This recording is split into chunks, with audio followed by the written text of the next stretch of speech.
Hello, Unbreakable Mompreneurs. My name is Charisse Walker, your host, and today I'm here with Christiane Schroeter.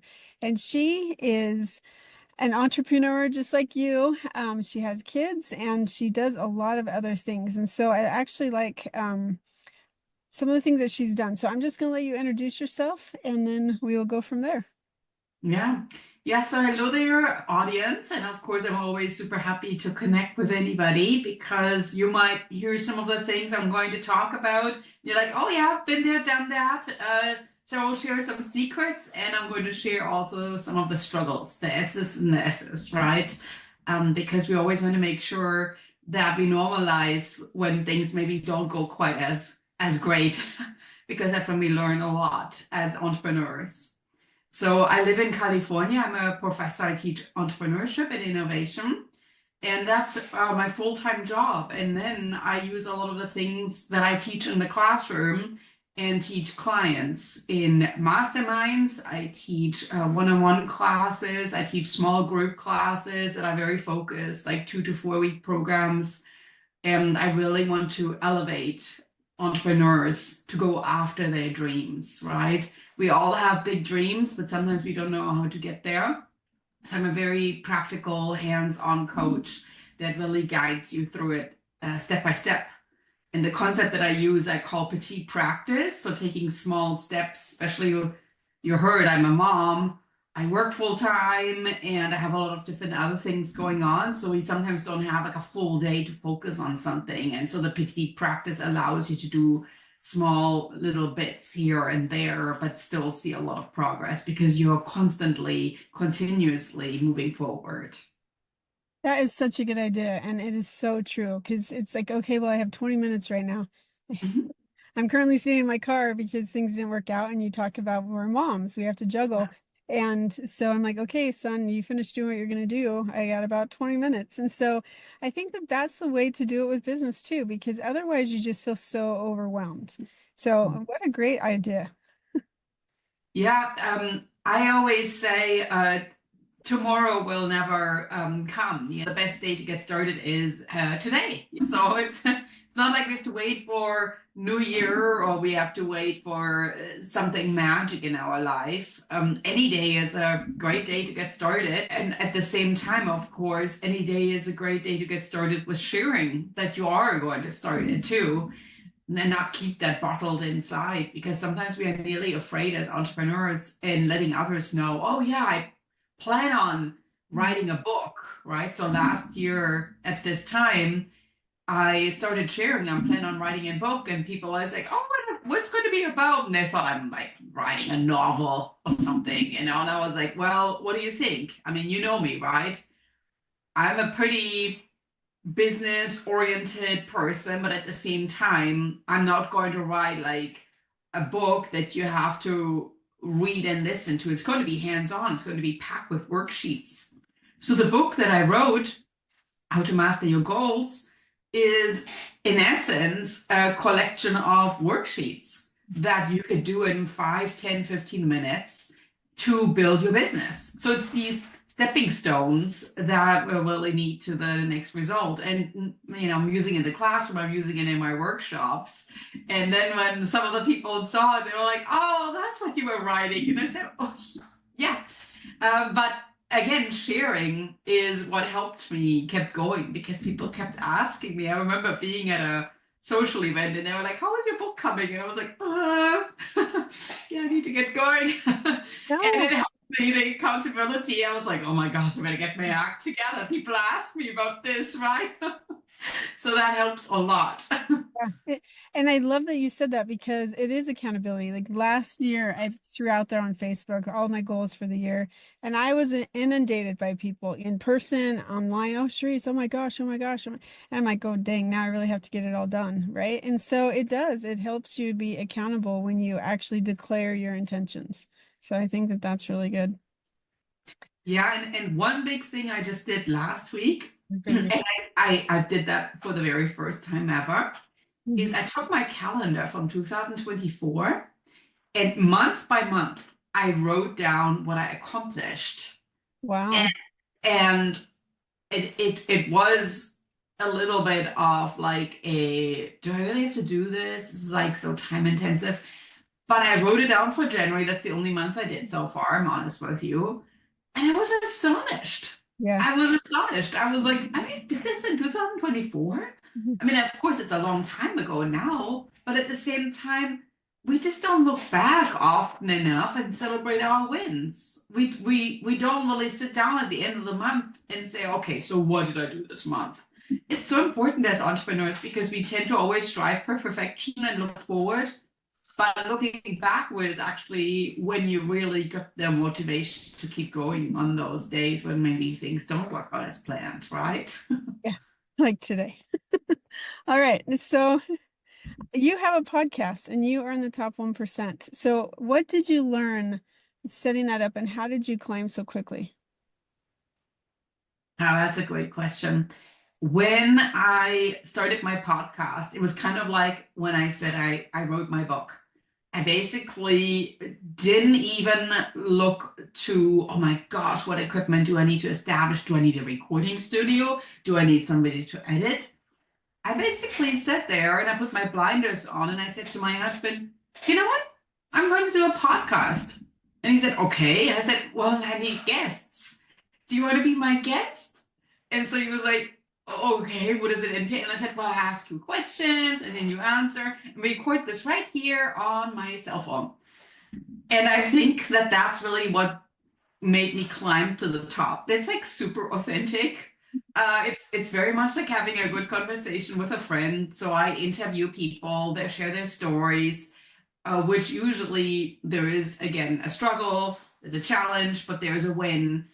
And that is, I think, what empowers others, that it could be so real, so raw, but at the same time, so simple to just start a business, succeed in a business, but also look at what maybe didn't work out and still keep going.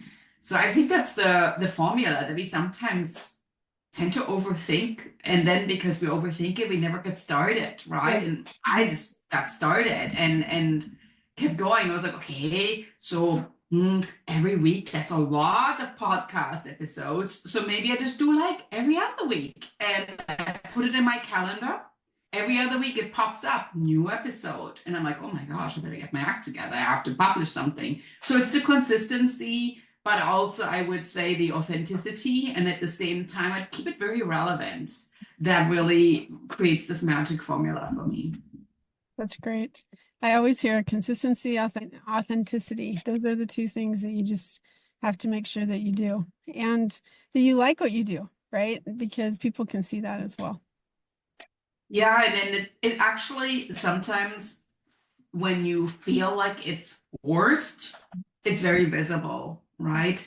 So a couple of days ago, I just recorded a video that I'm going to use to apply to become a TEDx speaker. And I sent that video to my friend. And yesterday we met and she put her face really close to the camera and she said, so what happened in that video? What was going on with you? And I was like, she was like, you're not feeling well. Why did you even record it? And I was like, oh, you can tell? And she said, of course I can tell.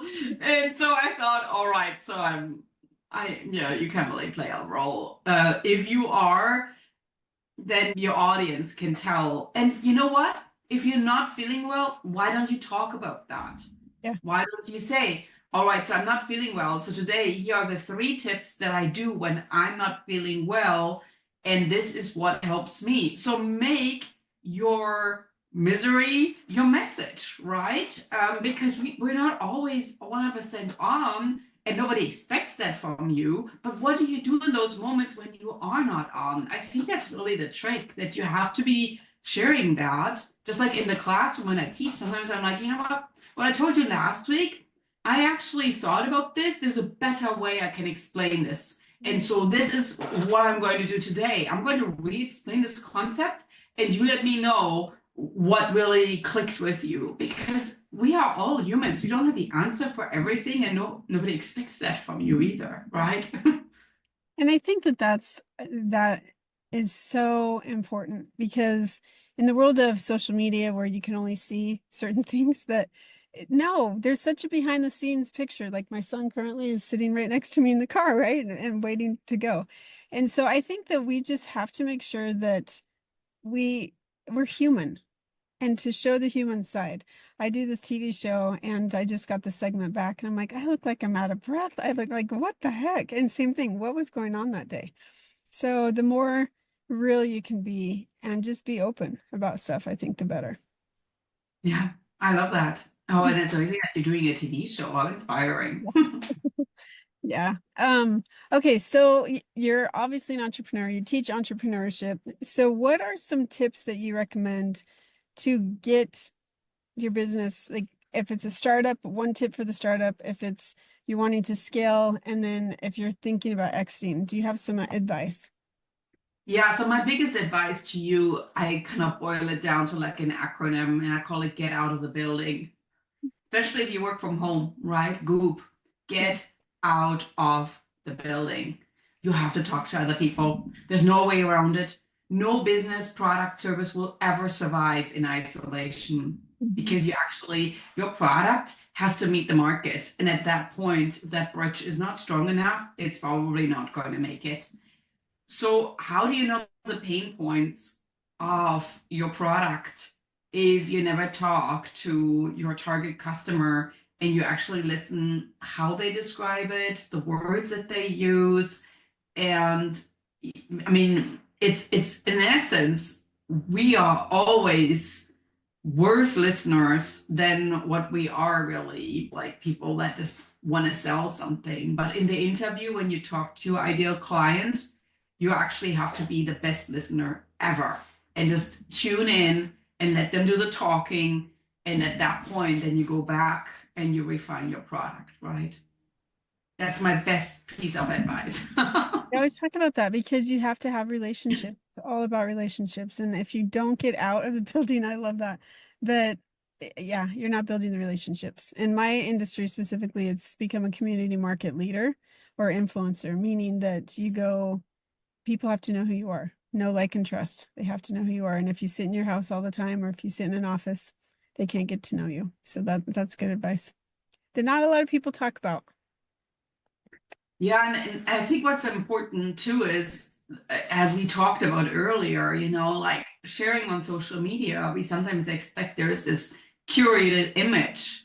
But Mhm. I would encourage you, you should, for instance, if you do an interview with somebody, maybe even have like a B-roll of how you interview that person from the side instead of just sharing the final product, the edited interview. Show how you're setting things up with that client. I mean, I take pictures all the time Mhm. where it's like this really weird angle and I talk to somebody via Zoom just to show them, all right, yeah, I'm talking to somebody. Or Mhm. then I show them like when I meet somebody in person or I'm in the classroom because I want that they see this is what I actually do. Mhm. And it's not just the final product. This is the work that goes into this, right? And I think that especially as an entrepreneur, that is when the true motivation comes in because when you share what you heard, and I call that moment like the dilate your pupils moment, when you see like your ideal client, it's like, oh, that's what you do. That's really what you want to get. But you only get that when you actually talk to them in the first place. That's a good point. Very good point. Mm. Okay, so let's shift gears for a minute and let's talk about momhood. Because you do have, I know, at least one child. And so, how difficult is it to kind of, I hate the word juggle, but to be a mom and be an entrepreneur? How do you do it? Yeah, they're probably out of a week. They're probably like 3 days when I'm wondering why am I doing this, right? To be honest with you, we got it right there. And then I'm like, oh, well, I guess I could just sit on the couch instead of whatever working on a book that I'm writing right now. But I think it's tremendously difficult. And then it comes back to why. Why am I doing this? Right? Is it, I mean, I hope that if you're doing something, starting a business, it's not because of the money, because it is a very bad motivation. I mean, of course, we have to feed our families, right? But the why for me is I want to inspire, I have two daughters. I want to inspire my daughters that they can go after their dreams. And that might mean that they might need to be bold, start their own businesses, and create ripples in wherever industry, wherever area they're going to go. And that really only works if I model that too. It's just like when, you tell somebody you need to eat more fruits and vegetables. Well, you actually need to eat them yourself too. Otherwise, it's just like empty words. So when I do my business, oh, they see how I'm struggling and they see how I'm succeeding. And they frequently come in and they see the messy middle, I call it, right? So that is why I'm doing this, because I want to raise responsible individuals that actually know that you can go after your dreams without a big startup capital, without a lot of means, just by putting your mindset into it and your grit and hopefully keep going, right? And I think that as a mom, you have a tremendous amount of responsibility in raising somebody, and they have access to so many resources now, right? Very different from when I grew up. And plus, I mean, they have a coach in the house too, which is sometimes good and sometimes bad. Right. But at the same time, I really want to encourage them that they should go for it. And I think that the momhood, even though it is a struggle, my children are both actually producing goods that they sell. They're very entrepreneurial. They go to